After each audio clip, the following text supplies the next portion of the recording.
first I saw was a pretty fair miss combing down her locks. She said she saw Bo Rainyard 'mong the geese and ducks, with a hoot toot toot and a hollow along the narrow trail. Come a ran, come a hippy tippy tan, and the bew wang wow, and the bugle sound as through the woods he run very wild, sir, through the woods he run, sir. Oh, the next I saw was a teamster a plowing with his team. He said he saw Bo Rainyard running up the drain, with a hoot toot toot and a hollow along the narrow trail. Come a ran, come a hippy tippy tan, and a bew wang wow, and the bugle sounded through the woods he run very wild, sir, through the woods he run, sir. Oh, the next I saw was a hunter a hunting with his gun. He said he saw Bo Rainyard and shot him as he run, with a hoot toot toot and a hollow along the narrow trail. Come a ran, come a hippy tippy tan, and a bew wang wow, and the bugle sound as through the woods he run very wild, sir, through the woods he run, sir. I learned that from Ralph Ellison. He, I guess, learned it from his dad, William Thomas Ellison, up near the Meat Camp community of Watauga County, North Carolina. Was that over on Longhope that he lived, or was that kind of up above them? That they lived right where you start up Longhope Mountain. Best I can figure, Longhope starts in Watauga County and runs over into Ashe somehow. Bill Ellison said that he used to go coon hunting up on top of Longhope Mountain. I guess up on, it's real close to Riddle's Knob up there. And he said he'd have him a campfire. He'd be by himself a lot of times. And he'd let the dogs loose to run, and he'd sit by the campfire and he'd stay out about all night, and he'd sing them old love songs. One of them, which he done, I'll just do a verse or so of it, because I could imagine him sitting up on that mountain and looking at the wide starry sky, and him singing this, because there wasn't nobody around for miles up there. And it started out, cold mountains they are here around us, and waters trickling down the stream. All on my bed I thought I was with her, but when I woke it was all a dream. When I awoke and could not find her, all on my bed did weep and mourn. Tears from my eyes fell without number, to think that I was left alone.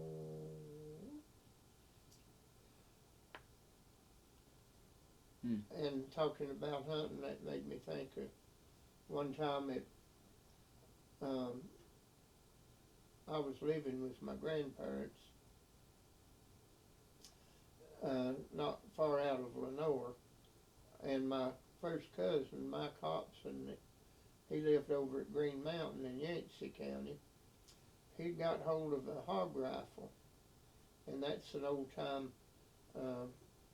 percussion gun that like they used to hunt with a lot. They had flintlocks, and then they had the ones that fire off the cap too.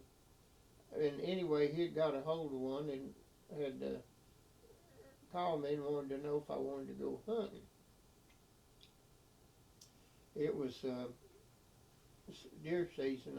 With you could go with the muzzle loader, and he said we'd go on one Saturday, and so I told him, yeah, I'd be glad to go, and I'd meet him at his house on Saturday morning. Well, it's about an hour and a half drive or a little more from where I lived at Lenore up to Mike's house, and that Saturday morning, while I was on my way up there, Mike got called in to work. Back then he was working for the county. They did road work, and something had happened that he got called in that morning. I was done left home from Nanny and Papa's, and so he left the gun with his wife, Peggy, and told her to let me have it when I come, and for me to leave word which way I headed till he'd know to meet me. He's just going to work, I think, a half a day or something like that. And he wasn't sure how familiar I was with using a hog rifle, and so he loaded it for me. And now Mike, he's a thrifty feller. He never hardly overdoes anything, or he didn't back then. And he put a little load in there and packed it in there real good, and left it for Peggy to give me. Well, when I got there, she told me he'd gone to work and it'd be at her dinner before he could come for me just to go on, tell her which way I was heading, and he'd meet me at her dinner.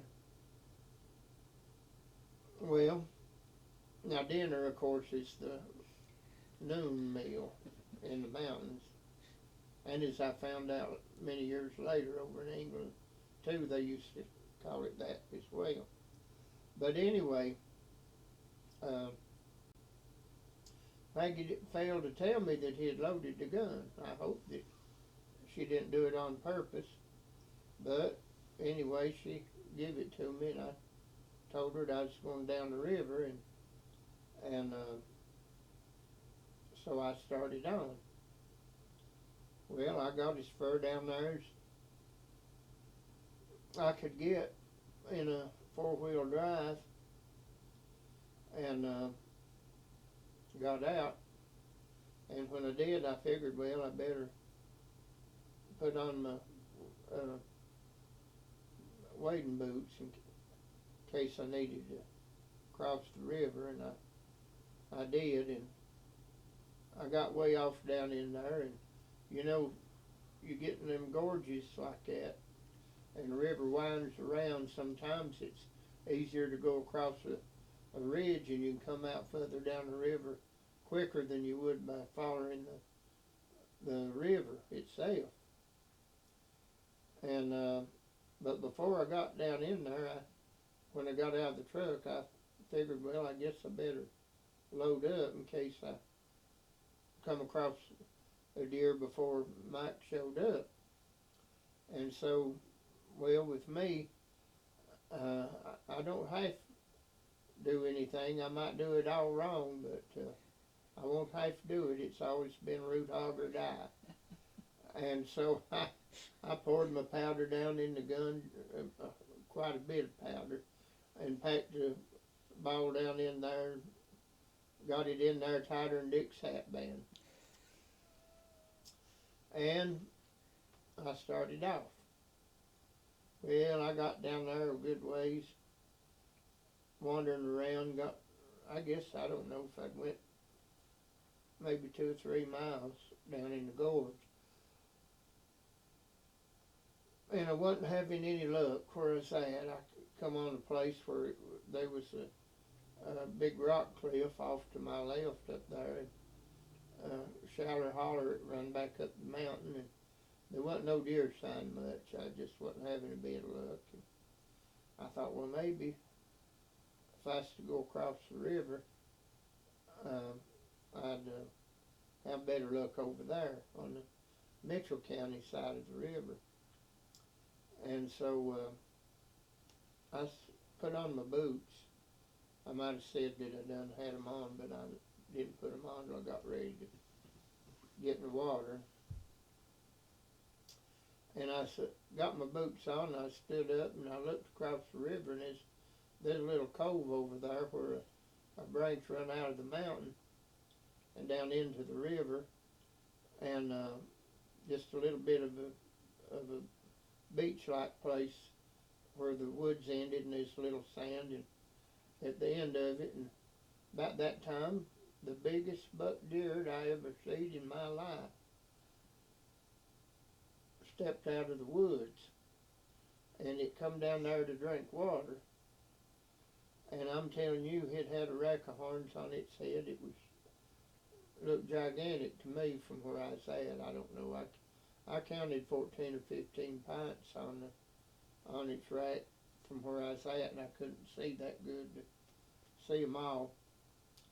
And I thought, oh boy, I've got you now. And so I drove my bead on it, but about the time that I did that, this little commotion caught the corner of my eye, and I looked right down below me to my left, and there's I guess there's a sycamore tree growed close to the bank of the river, and there's a big bold limb growing out the upper side of it, and sitting up there on the limb of that sycamore was about 5 or 6 of them there birds that comes from over on the other side of Canada, over in China, I guess it is, them ringneck pheasants. Well, I never had seen but one in North Carolina. One time when I was a kid, one flew up in the beech tree behind the house. That's the only one I'd ever seen. I didn't know what to think, seeing about 6 of them sitting on a limb. And I thought to myself, boy, it'd be nice to get them birds and that deer too.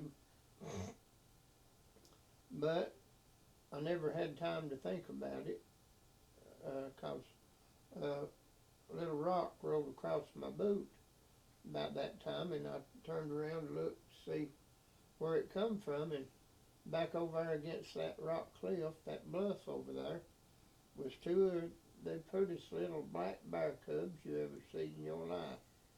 They didn't notice me or hadn't seen me yet, and there's a playing, having a big time, and I thought, oh mercy, I wished I had all of them varmints. And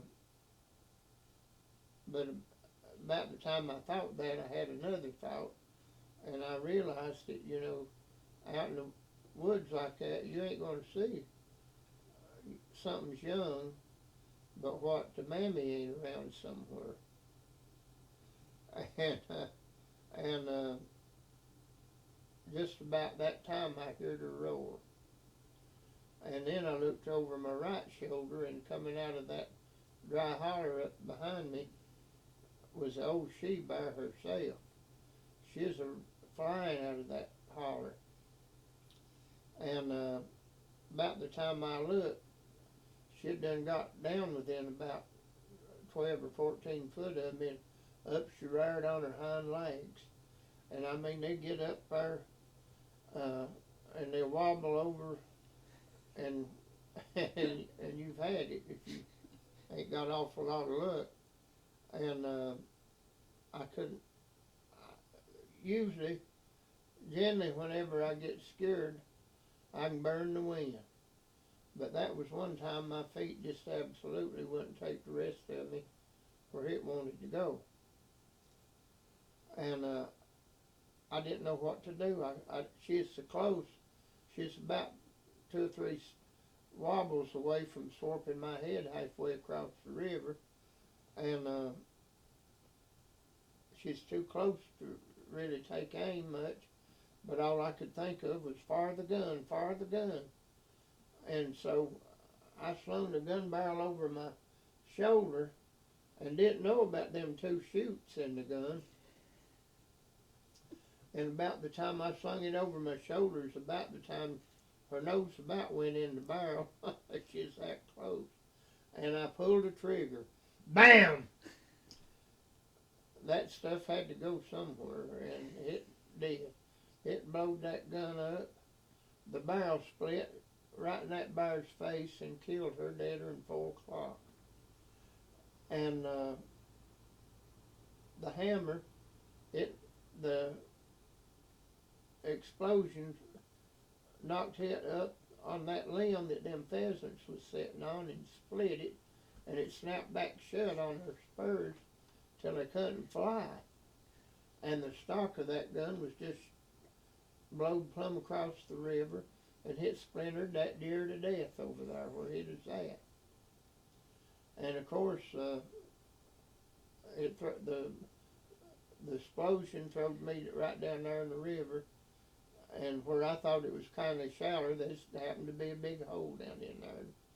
I crawled out, a gagging, a coughing, about to puke, and climbed up on a rock there and sat down.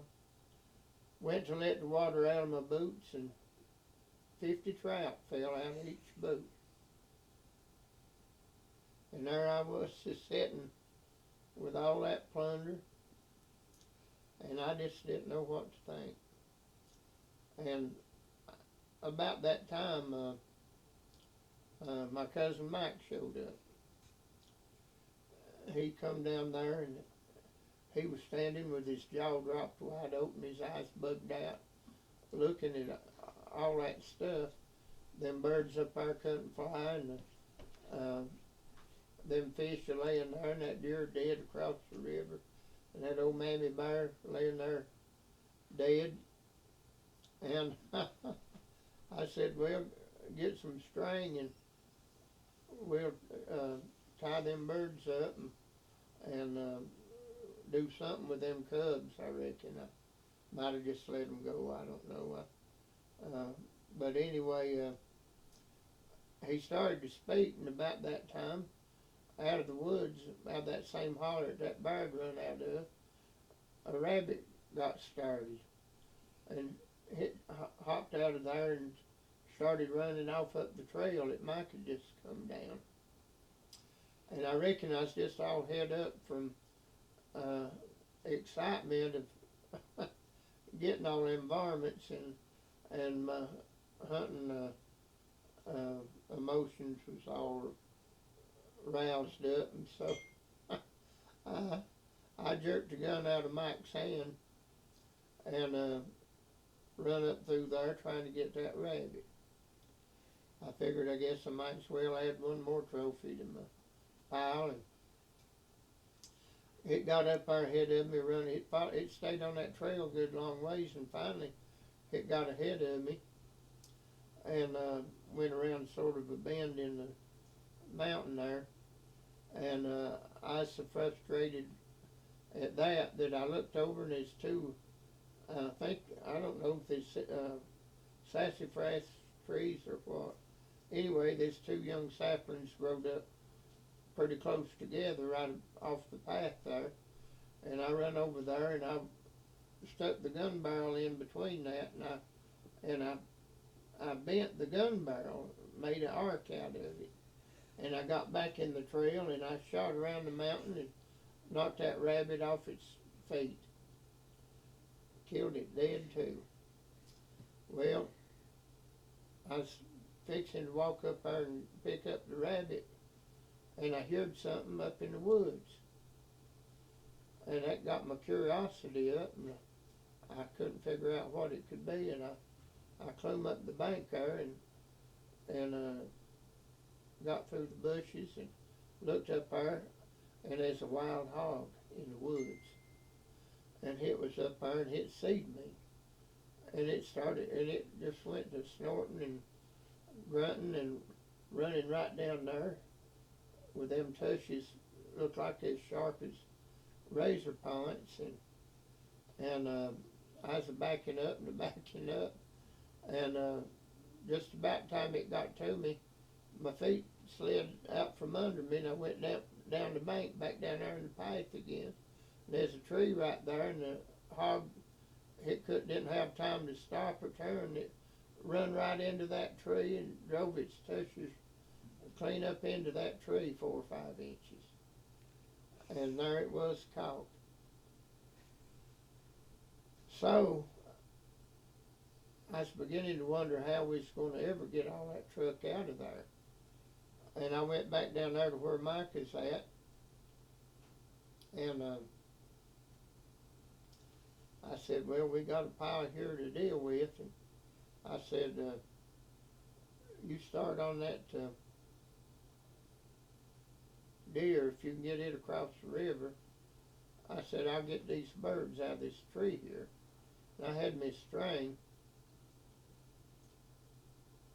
and I went to hooking it around her legs.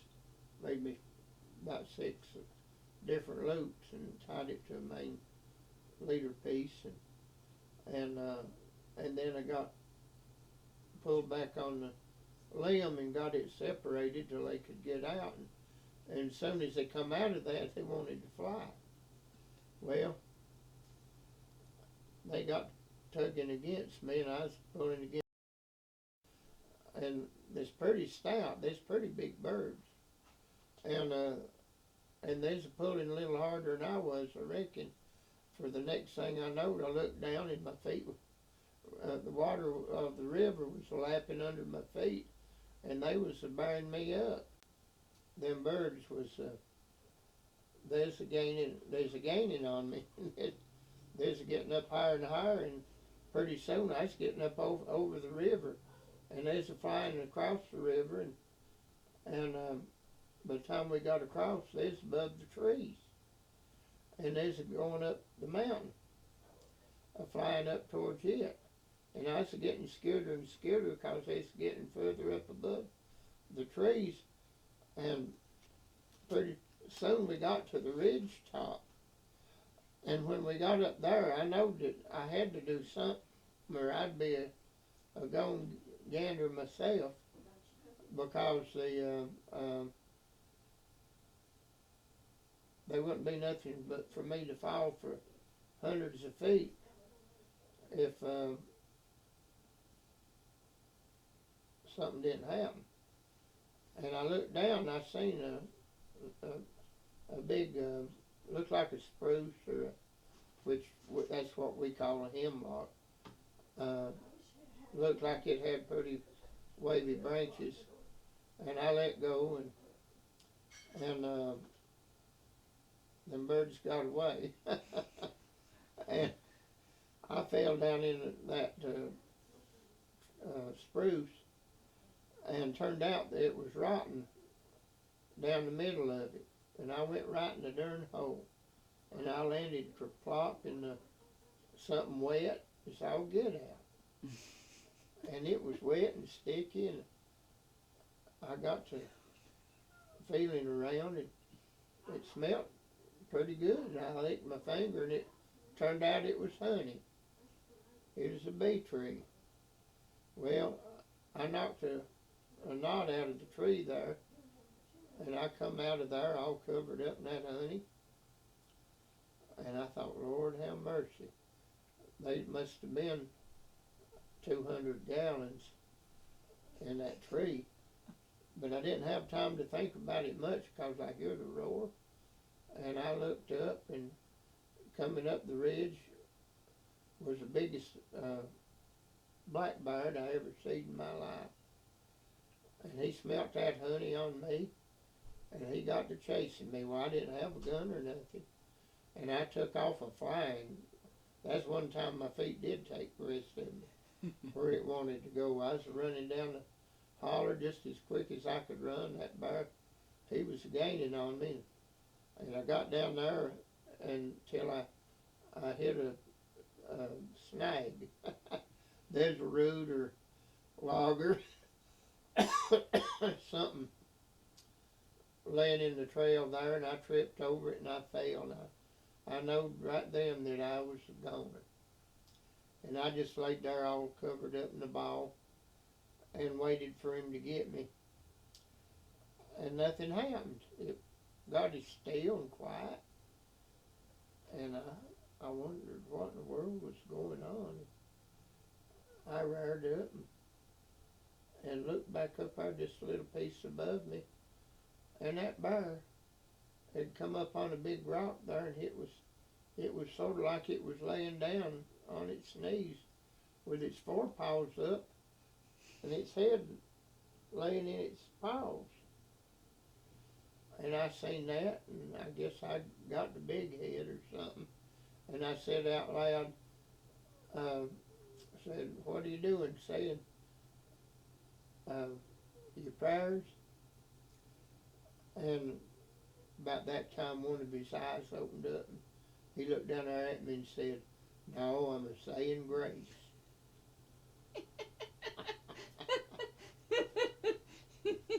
And so, as old Elihu would have said, "By God, I guess the man had to get out of there some way."